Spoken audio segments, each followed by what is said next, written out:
So here we are, ladies and gentlemen.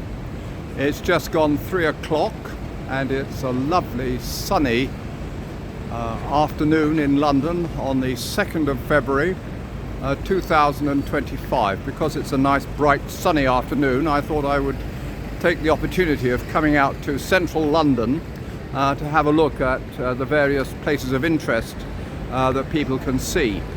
And at the present moment what I'm doing is I'm standing on the forecourt. Just let's see if I can get that into focus. I can only read it backwards now. Charing Cross Station. This is the forecourt of Charing Cross Station, ladies and gentlemen, and we're on the western end of a street called the Strand. The Strand in German, der Strand, means the beach, and this was a place the highest tides from the River Thames used to reach up to. But anyway, I'll talk more about that later on. What I really want to talk about is the monument which is directly in front of me, so I'll switch the camera round, so just bear with me as I do that. There we have it. There we have it, ladies and gentlemen. This is the copy of the Eleanor Cross, created in 1865 by the architect Edward Middleton Barry. Edward Middleton Barry was the son of Sir Charles Barry, and Sir Charles Barry was the architect who laid out the general size and shape of the Houses of Parliament. He was a very prominent architect and obviously had many people in his family. His sons followed in their father's footsteps.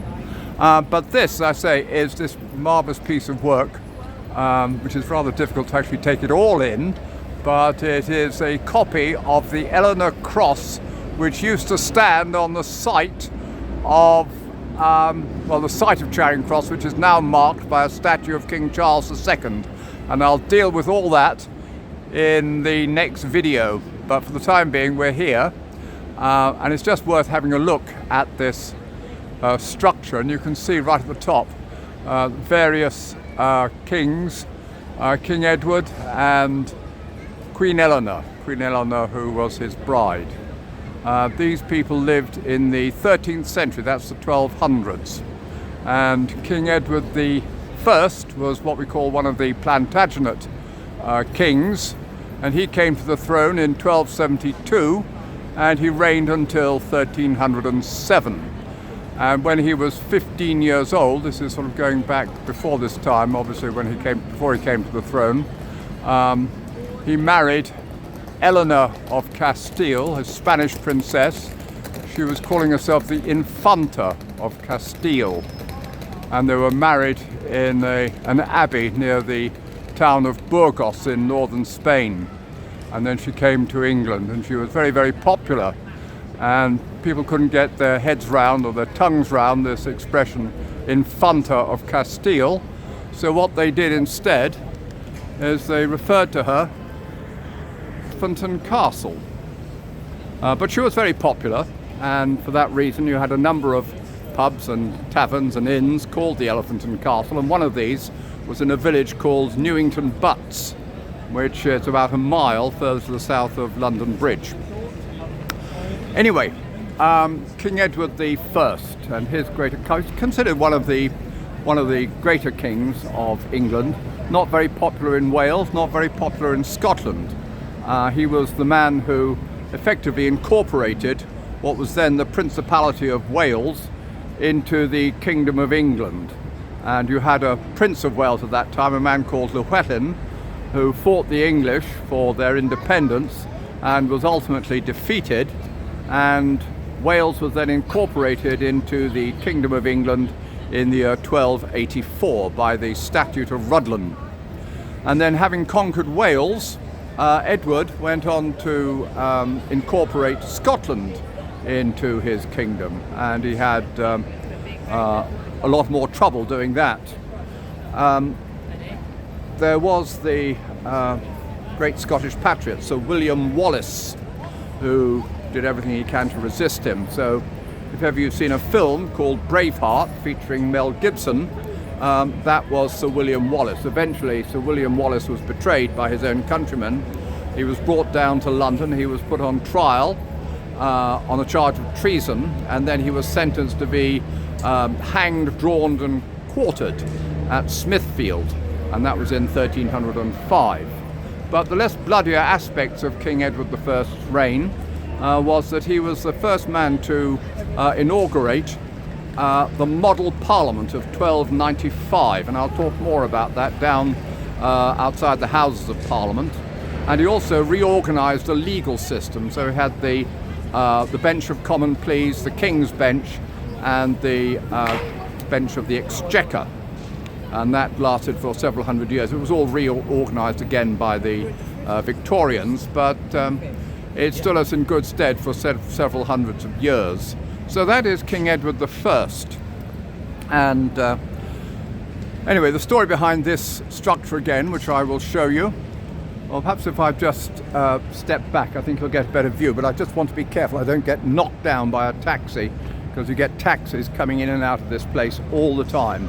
But if I give you a better view, I think from here, there you are. It's quite tall, 21 metres, which I think is about 65 feet. I could be faulted on that, maybe I am. But anyway, point was that when King Edward I was going out to conquer Scotland, his wife, Eleanor of Castile, went with him, and very sadly she contracted an illness and she died at a place called Harby, which is in Nottinghamshire, not too far away from the city of Lincoln. Anyway, what happened to her was that after she died, King Edward I was completely bereaved of his queen, and he gave orders that the body should be taken back for burial in Westminster Abbey, and it took 13 days for men to carry the coffin all the way from Harby down to Westminster Abbey. And a bit later on, the king then ordered that a memorial cross should be set up on the site where the coffin rested overnight. So you have a cross at a place called Waltham Cross, which is north of London, and then you have another cross that was in Cheapside. Then you had another cross where his coffin was brought all the way down here, and it rested at this village of Charing. Charing was just a little village at that time. I better get out of the way because there's a taxi coming. So let me do that now because I don't want to get knocked down. Sorry, what was I talking about? Oh yes, and we had this, the coffin rested overnight on the site that we now call Charing Cross, and it was knocked down in 1647. It had been set up in 1290, and then it stood there for many hundreds of years in this village of Charing, just a little isolated village out in the countryside, way away from the city of Westminster and way away from the city of London. And of course London and Westminster expanded and eventually fused into each other. But you had this cross there, as I say, set up in 1290, and it was there for many hundreds of years. Eventually it was knocked down on the orders of Oliver Cromwell in 1647, and for that reason some of the stones, actually are very good stones, are made of Caen stone. That comes from Normandy. It's a very good quality, almost marble. And you had Corfe marble from England, so it was a very high quality monument. But they used the stones to pave the thoroughfare we call Whitehall. Anyway,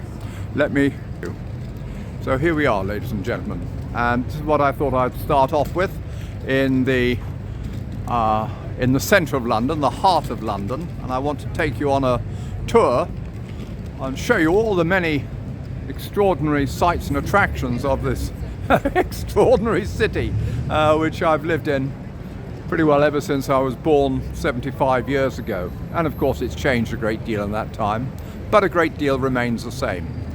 So this is to start off with. This is the copy of the Eleanor Cross, which used to stand at the site we call Charing Cross, which we no longer do. But I will take you to that site in the next video. So what I'll do for the time being is just say over and out, and I'll see you later.